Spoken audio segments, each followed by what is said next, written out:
उस समांतर श्रेणी के पदों की संख्या ज्ञात कीजिए जिसका प्रथम पद कितना है 4। तो सबसे पहले लिखेंगे यहाँ पर प्रथम पद मतलब a बराबर जो है 4 दे रखा है तथा अंतिम पद दे रखा है हमें 49। तो an बराबर आपको दे रखा है 49 तथा सभी पदों का योगफल दे रखा है हमें 265।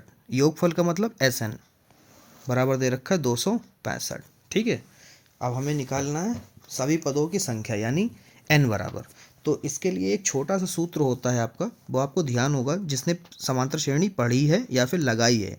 ठीक है, बात एक ही है, पढ़ना जरूरी है। आप सोचो कि डायरेक्ट हम क्वेश्चन को समझ लें जाके इंपॉर्टेंट और हम कर देंगे, तो ऐसा नहीं है, आप गलतफहमी में हैं। अभी भी आपके पास समय है, आप पढ़ लीजिए सभी प्रश्नों को और सभी यूनिटों को जो ज़्यादा पूछी जाती हैं, आपका काम हो जाएगा। ठीक है, तो जब पढ़ के उनको किताब के क्वेश्चनों को लगाकर जब ये इंपॉर्टेंट वीडियो किसी भी चैनल की देखोगे तब ज़्यादा अच्छा समझ में आएगा, ना कि डायरेक्ट आकर समझोगे, उसमें नहीं मज़ा आएगा। ठीक है, तो शॉर्ट वाला सूत्र होता है SN बराबर N/2 bracket A plus AN। ठीक है, इसमें मान रखेंगे, डायरेक्ट आंसर आ जाएगा N का। चलिए मान रखते हैं, SN दे रखा है 265, 2 की गुणा इधर हो जाती है, इधर बचेगा खाली N।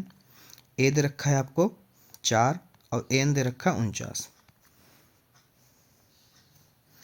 265 गुणा आप 2 बार करोगे तो आपका हो जाएगा 2 पंजे 10 हासिल लगा 1, 2 छंग 12 1 13 हासिल लगा 1 और 2 दूनी 4 और 1 5, 530 बराबर N ब्रैकेट 49 और 4 हो जाएगा 53।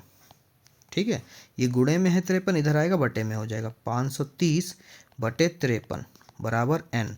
53 एकम 53, 53 दशामन 530, तो N बराबर आपके आ गए 10। तो टोटल कितने पद होंगे 10। ठीक है, ये आपको 2 नंबर एग्जाम में पूरे देगा, आप स्क्रीनशॉट ले लीजिए।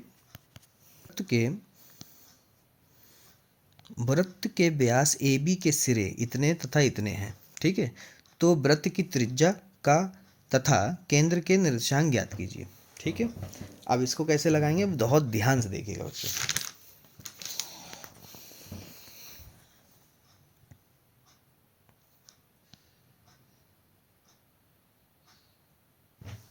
देखिए, एक पहले हम लोग वृत्त बना लेते हैं, यहाँ से ले लेते हैं सर्किल, ये हो गया वृत्त। कलर बदल लेते हैं जो साफ इस पे दिखे। एक व्यास बनाते हैं AB, ये व्यास हो गया AB, इसको नाम देते हैं A, इसको देते हैं B। जो केंद्र है उसको मान लेते हैं P। ठीक है, तो हमें केंद्र निकालना है, यानी इसको मान लेते हैं x, y।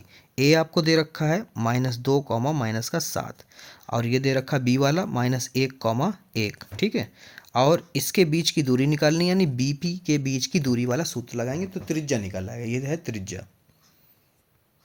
ठीक है, इसके बीच की दूरी निकालेंगे तो आपको त्रिज्या निकल आएगी।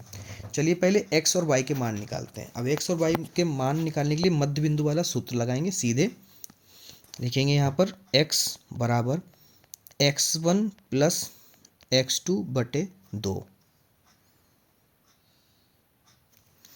y का मान निकालने के लिए y1 प्लस y2 बटे 2। ये हो गया x1, ये हो गया y1, ये हो गया x2, ये हो गया y2। x1 जो है वो हमारा है बच्चों -2, अब x2 जो है वो है -1। माइनस प्लस में माइनस जीतता है, इसलिए माइनस का लिख लेते हैं। तो यहाँ पर हो जाएगा -3/2, यह आ गया हमारा -3/2। y का मान निकालते हैं, y1 जो है आपका है -7, y2 है +1 बटे में 2, ये हो गया -6 बटे में 2, 2 एकम 2, 2 3 6, तो y बराबर जो आया -3 आया आपका। ठीक है, अब क्या करना है, इनके बीच की दूरी वाला सूत्र लगाते हैं, सीधे निकाल लेते हैं। ठीक है, यहाँ पे लिखेंगे, चाहे AP के बीच की दूरी निकाल लो, चाहे BP के बीच की दूरी निकाल लो, क्योंकि ये दोनों ही त्रिज्या हैं। ठीक है, तो यहाँ पे लिखेंगे BP के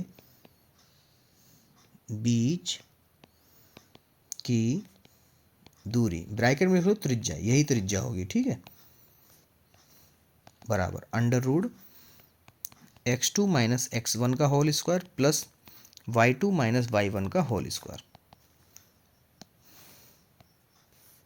x2 जो है वो है हमारा, यहाँ से देखो, ये हो गया x1, ये हो गया y1। x2 है -1, y1 जो है -3/2 है और इसका होल स्क्वायर प्लस y2 जो है वो हमारा 1 है, y1 जो है -3 है, ये प्लस हो जाएगा, कि माइनस माइनस प्लस हो जाता है। ठीक है, इसको सॉल्व कर लेते हैं। 2 1 कम 2 और -3 का 3/2 का स्क्वायर प्लस ये हो गया 4 चक्कू 16, डायरेक्ट लिखते हैं। अंडर रूट -5/2 का स्क्वायर प्लस 16, ये हो जाएगा 25/4, क्योंकि 2 दूनी 4 होगा और माइनस प्लस में बदल जाए क्योंकि स्क्वायर है, प्लस 16। अब क्या हो जाएगा 25 प्लस 16 चक्कू 64/4। अगली लाइन में 64 और 16 हो जाएगा आपका 5 4 9, हासिल कोई नहीं, 6 7 8/4, ये आंसर। ठीक है, तो त्रिज्या कितनी आई 89/4। ओके।